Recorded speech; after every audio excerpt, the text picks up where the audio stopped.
was far too young to fully understand what has led us to the courtroom today. Wyatt turned 3 years old a little less than 2 months prior to the senseless murder of his father.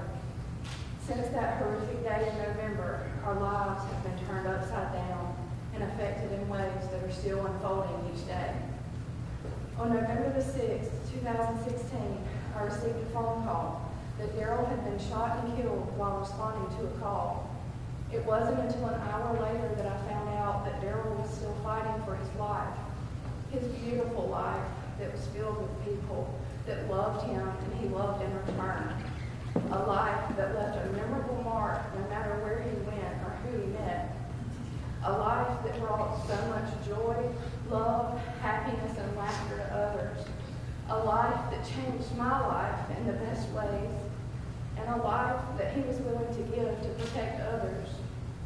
On November the 8th, 2016, Daryl passed away, leaving behind an army of family and friends that are still trying to pick up the pieces. On November the 8th, I had to tell my 3-year-old that his daddy had gone to live with Jesus in heaven. Of course, being so young, Wyatt did not understand the finality of what I was saying to him. He did, however, understand that when we went to the hospital because his daddy was hurt and that his daddy did not live and that he had gone to heaven and all of the family was left crying and sad. From that day on, Wyatt has had fear of hospitals. He isn't scared of needles or doctors like most children, but instead he's scared that you die when you go to the hospital. In the weeks after Daryl's death, Wyatt began telling me that his daddy was talking to him, mostly in his dreams. In the beginning, when the dreams started, Wyatt said his daddy would tell him how much he loves him. He said that Daryl told him to take care of his mama, be a good boy, and never talk to strangers. As time has gone on, the dreams have become different. Sometimes they are sad, and other times he gets scared. He told my mother a few weeks ago that he wanted to go with his daddy, but that Daryl wouldn't let him because he was protecting him. He has been saying for several months now that he wants to go live in heaven with his daddy. As a mother, it is so hard to know how to respond to this. Of course, I want my child to seek Jesus and live a life that will have him heaven-bound. However, it's overwhelming to hear your child say that he's ready to leave now and go to heaven when he has so much life left to live. In the last 6 months, Wyatt has developed a fear of something happening to me. He asks me often what is going to happen to him if the bad man kills me. I have to reassure him on a daily basis that I am here to take care of him. That is my job, and he has so many people that love him and will always be there for him. His confidence is suffering, though. He needs extra reassurance in even the small things. When we are home, he is scared to leave me to go play in his room alone while I'm just in the other room. He has to have his eyes on me at all times because he's scared something is going to happen to me or him. He is now having trouble going to sleep at night because of these fears. He has to lay on my chest with both arms wrapped around him while I sing to him and reassure him that he's okay and he's safe. He has asked me so many questions lately that are revealing just how deep his fears run. Just last week, he asked me if policemen went to sleep at night and who is protecting us while they sleep.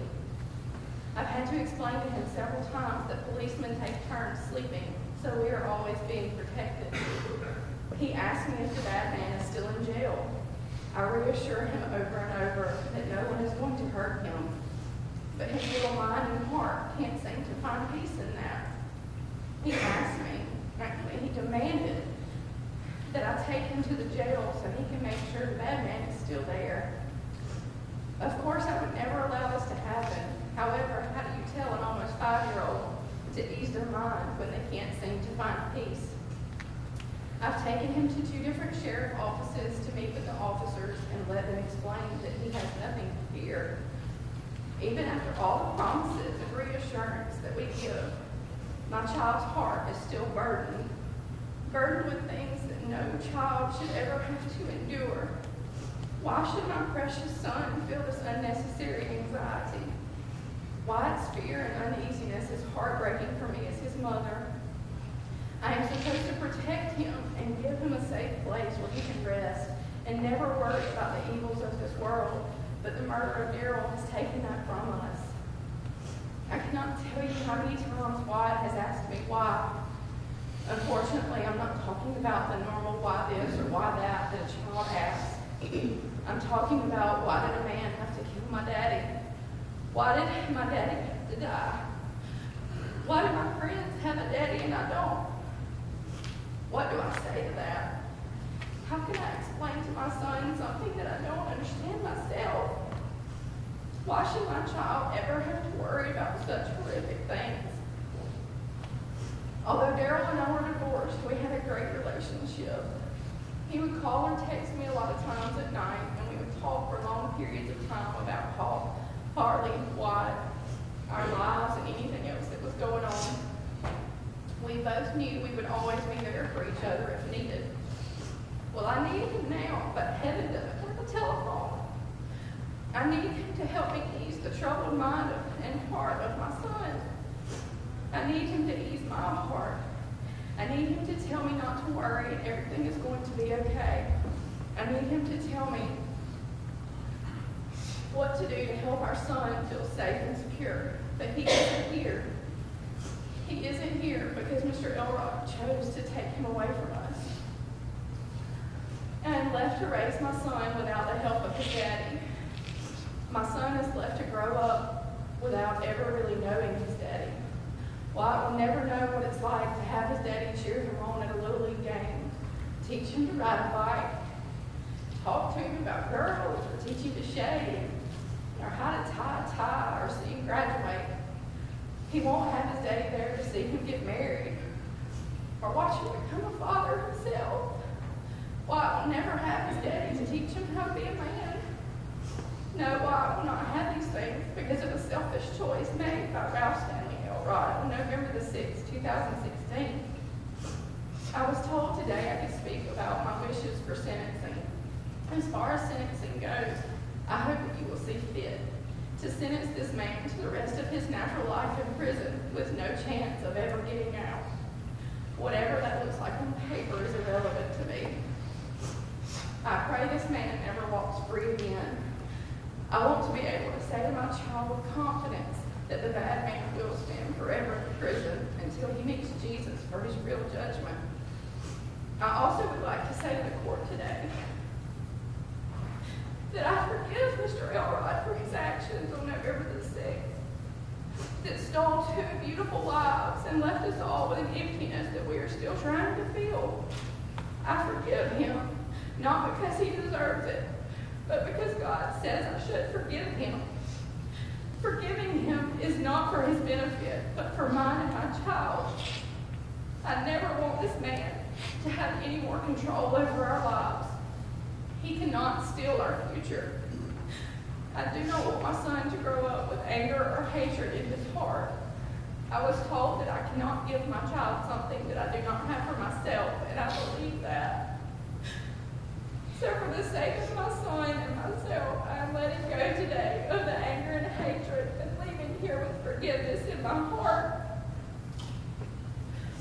I appreciate the opportunity to speak today on behalf of my son and myself. Our loss has been great, and our lives will never be the same. There will never be a day when the hurt goes away. We will never get over the loss of Daryl, and we'll continue to struggle each day and cope with what the rest of our lives look like. I ask the courts and all the others for their prayers for my son to find peace and for me to have the strength to be what he needs me to be. Daryl always told me that he loved his job and the people he protected. Being a deputy was not a job to Daryl, but a calling. He told me more times than I can count that he would always stand in the gap and fight evil so that we could all sleep soundly at night.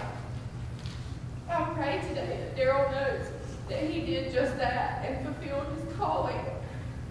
Daryl Wayne Smallwood was a great man who left behind 3 beautiful children, and he will forever be known as our hero.